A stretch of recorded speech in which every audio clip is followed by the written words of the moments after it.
Assalamualaikum warahmatullahi wabarakatuh. Selamat pagi teman-temanku sekalian dan Bapak Heri Purwosusanto selaku dosen mata kuliah Filsafat Ilmu. Saya Nazila Hoirunisa dengan NPM 2019 21500 436. Di sini saya ingin memaparkan tugas yang telah diberikan Pak Heri dengan judul membuat video berisikan bedah buku dengan isi format yang pertama judul buku, kemudian penulis, isi terpenting dalam buku, dan yang ketiga perubahan apa yang dialami setelah membaca buku. Baik, saya izin memaparkannya. 1. Judul buku, Pengantar Filsafat Ilmu. Penulisnya Suedi dengan jumlah halaman 155 halaman. 2. Hal penting dalam buku ini. Buku ini membahas filsafat ilmu dalam artian yang sangat luas, sebagaimana kita berfilsafat. Filsafat ilmu merupakan induk dari ilmu pengetahuan yang mendasar, logika, bahasa, dan ilmu pengetahuan lain. Buku ini membahas filsafat ilmu dari berbagai perspektif, serta juga filsafat dari segi bahasa lain yang tentunya bisa menambah wawasan kita mengenai apa itu filsafat ilmu dari berbagai tokoh. Bagian isi dari buku ini meliputi yang pertama sejarah filsafat, yang kedua ilmu pengetahuan, yang ketiga filsafat dan ilmu pengetahuan, keempat perkembangan ilmu, dan yang kelima kebenaran dan sikap ilmiah, keenam sarana ilmiah, ketujuh kajian bidang-bidang filsafat, yang kedelapan ilmu teknologi dan seni, yang kesembilan ilmu strategi dan insani. Kita sering mendengar istilah pengetahuan dan filsafat. Menariknya, jika hal ini menjadi bahan dasar untuk kita bertukar pikiran agar bisa saling memahami hal buku dari buku ini. Jelas serta menjelaskan bagaimana sebuah ilmu filsafat berkembang sekarang.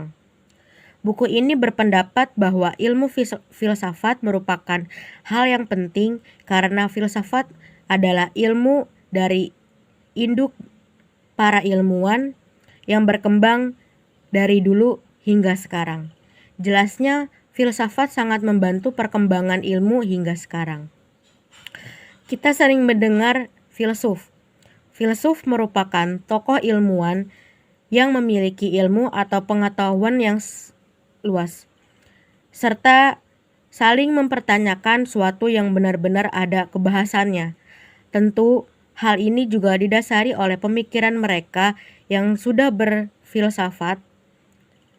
Dalam buku ini, menggambarkan filsafat memiliki ciri menyeluruh, spekulatif, dan mendasar jika kita mengetahui bahwa filsafat masuk terhadap golongan ilmu yang tinggi. Karena filsafat menyajikan permasalahan serta memecahkan solusinya. Dalam anggapan orang awam atau masyarakat lain, filsafat digambarkan sebagai suatu disiplin ilmu yang rumit. Buku ini mencoba filsafat tidak serumit yang mereka bayangkan. Buku ini menjelaskan berbagai macam ciri dan karakteristik dari filsafat ilmu menurut pandangan Suedi. Pada awal kelahiran buku ini, tidak dapat dipisahkan perkembangan ilmu.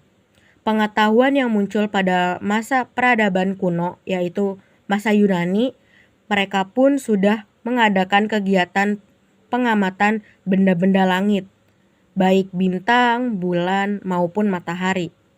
Ternyata ilmu yang mereka pakai dewasa ini disebut astronomi. Pada masa ini, terjadi perubahan pola pikir manusia dari mitosentris menjadi logosentris. Pola pikir mitosentris adalah pola pikir masyarakat yang sangat mengenal mitos, fenomena alam, seperti gempa bumi dan pelangi. Para ahli Yunani kuno mencoba membuat konsep tentang asal mula alam. Corak pemikirannya kosmentris, sementara ahli Yunani klasik karena arah pemikiran pada manusia, maka corak pemikiran filsafatnya antroposentris. Hal ini dikarenakan arah pemikiran ini memasukkan manusia sebagai subjek yang harus bertanggung jawab terhadap segala tindakannya. Masa ini diawali lahirnya filsafat Eropa. Pemikiran-pemikiran yang masuk ke Eropa merupakan sumbangan Islam paling besar. Yang besar pengaruhnya terhadap ilmu pengetahuan dan pemikiran filsafat, terutama dalam bidang teknologi dan ilmu pengetahuan alam. Peralihan dari abad pertengahan ke abad modern dalam sejarah filsafat disebut dengan masa peralihan transisi, yaitu munculnya Renaissance dan humanisme yang berlangsung pada abad ke-15 sampai ke-16. Pemikiran pada masa modern ini berusaha melakukan dasar-dasar bagi metode logis ilmiah. Pemikiran filsafat diarahkan pada upaya manusia agar dapat menguasai lingkungan alam menggunakan berbagai penemuan ilmiah. Pada abad ke-18, perkembangan filsafat mengarah pada filsafat ilmu, pengetahuan di mana pemikiran filsafat diisi dengan upaya manusia. Bagaimana cara atau sarana apa yang dipakai untuk mencari kebenaran dan kenyataan. Pada abad ke-19, perkembangan pemikiran filsafat terpecah belah. Pemikiran filsafat pada saat itu telah mampu membentuk suatu kepribadian tiap-tiap bangsa dengan pengertian dan caranya sendiri. Ada filsafat Amerika, filsafat Prancis, filsafat Inggris, dan filsafat Jerman. Dengan munculnya pemikiran filsafat yang bermacam-macam, ini berakibat tidak terdapat lagi pemikiran filsafat yang mendominasi. Ketiga, perubahan apa yang dialami setelah membaca buku?